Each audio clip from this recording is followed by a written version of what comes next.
A blessed day to all of you, dear friends, and also those who are joining us through this live stream.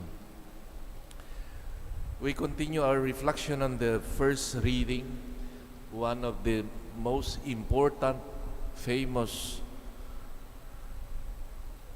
part of the letter of Paul to the Corinthians. At the center of this is the so-called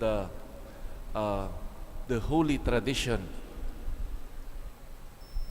of the Eucharistic meal of the Lord.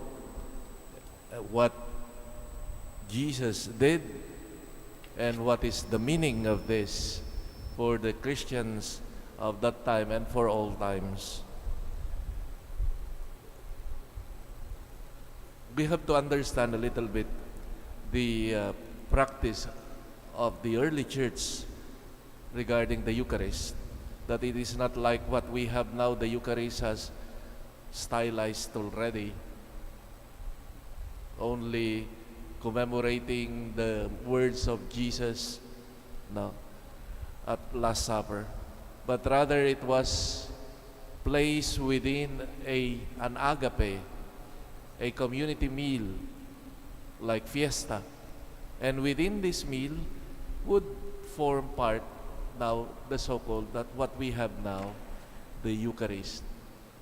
And it was within that situation that of community meal that Paul saw the division, differences within this community.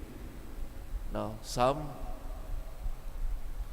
were left hungry because others already ate, or the more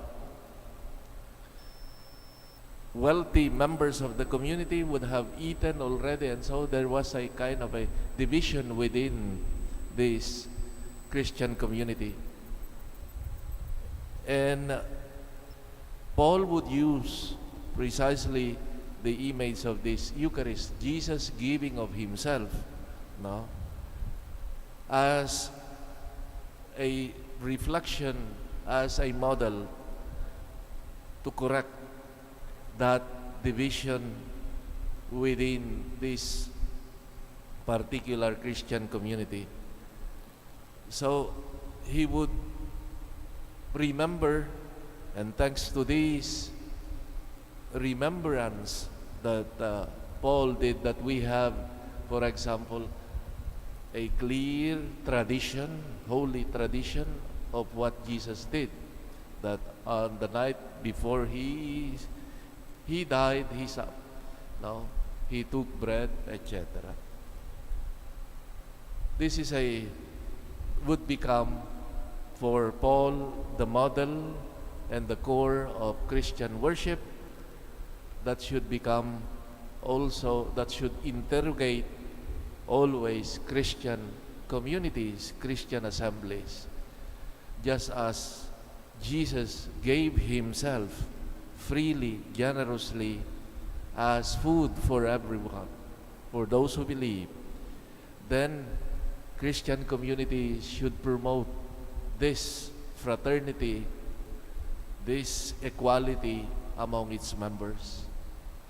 And the Eucharist would serve as a constant challenge for all of us who participate in the Eucharist, that the Eucharist becomes a model for our communal living in our, especially in our relating with one another. There is that other dimension also of this holy tradition, that it would emphasize, for example, these life-giving covenant, eternal, new and eternal covenant that Jesus offered,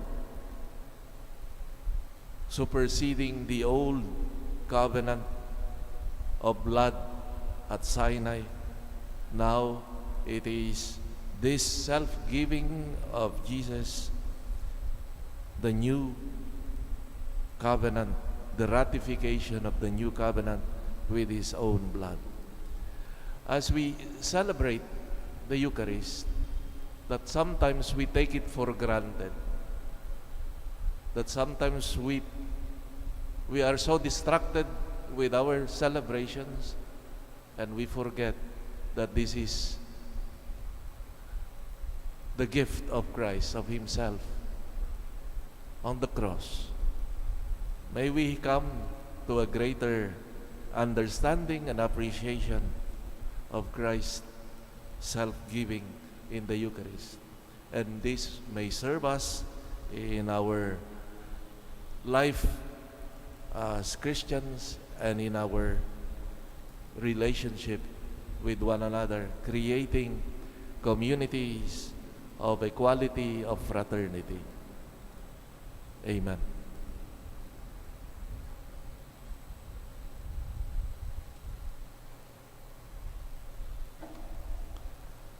With faith as strong